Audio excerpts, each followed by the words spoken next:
2021-এর মাধ্যমিক উচ্চ মাধ্যমিক নিয়ে একটা নতুন আপডেট এসেছে, সুতরাং সেটা জেনে নাও তোমরা। মাধ্যমিক পরীক্ষাটা কবে হবে সেই নিয়ে একটা বিভিন্ন কথা চলছে। এবং আজকের যে নতুন আপডেট সেটা হলো শিক্ষামন্ত্রী পার্থ চট্টোপাধ্যায় জানালেন মাধ্যমিক এবং উচ্চ মাধ্যমিক জুনের আগে হবে না। ঠিক আছে, মাধ্যমিক উচ্চ মাধ্যমিক পিছিয়ে জুনে জানালেন পার্থ।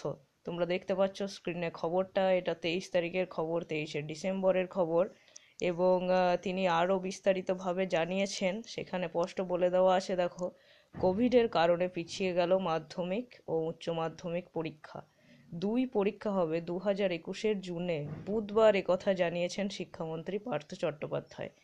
রাজ্য সরকার সূত্রে আগামী বছরের জুন জুলাইয়ের মাধ্যমিক উচ্চ মাধ্যমিক পরীক্ষা নিতে চেয়ে রাজ্য সরকারকে প্রস্তাব পাঠায় মধ্যশিক্ষা পর্ষদ এবং উচ্চ মাধ্যমিক শিক্ষা সংসদ। এই প্রস্তাবে রাজ্য সরকার সায় দিয়েছে বলে জানিয়েছেন শিক্ষামন্ত্রী পার্থ। ঠিক আছে, তাহলে এইটাই তোমাদের নতুন খবর। জুনের আগে মাধ্যমিক পরীক্ষা হচ্ছে না 2021-এ। আর যেহেতু অনলাইন ক্লাসগুলো স্কুলে হচ্ছে, ঠিকমতো পড়াশুনো হচ্ছে না, এই কারণেও হতে পারে অনেকটা টাইম দিয়েছে। এবার দেখো জুন জুলাইও, ঠিক আছে, জুলাইও যেতে পারে এরকম আর কি। আর কেন্দ্র সরকারও জানিয়ে দিয়েছে যে তোমার জানুয়ারি ফেব্রুয়ারিতে কোনো বোর্ডের পরীক্ষা হবে না, বুঝতে পারলে।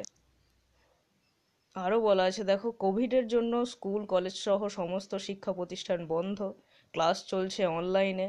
ফলে পরীক্ষা কবে হবে তা নিয়ে দুশ্চিন্তায় পড়েছিলেন রাজ্যের পড়ুয়ারা। সেই অবস্থা থেকে রাজ্য সরকারের এই ঘোষণা পড়ুয়াদের অনেকটাই স্বস্তি দেবে বলে শিক্ষা মহলের মতামত আর কি। ঠিক আছে, এবার এই নিয়ে সবিস্তারেও ডিটেলস জানবে তোমরা ধীরে ধীরে, চিন্তা নেই। তবে জুন জুলাইয়ের আগে পরীক্ষাটা হচ্ছে না, এটাই ছিল তোমাদের আপডেট। ঠিক আছে, থ্যাংক ইউ।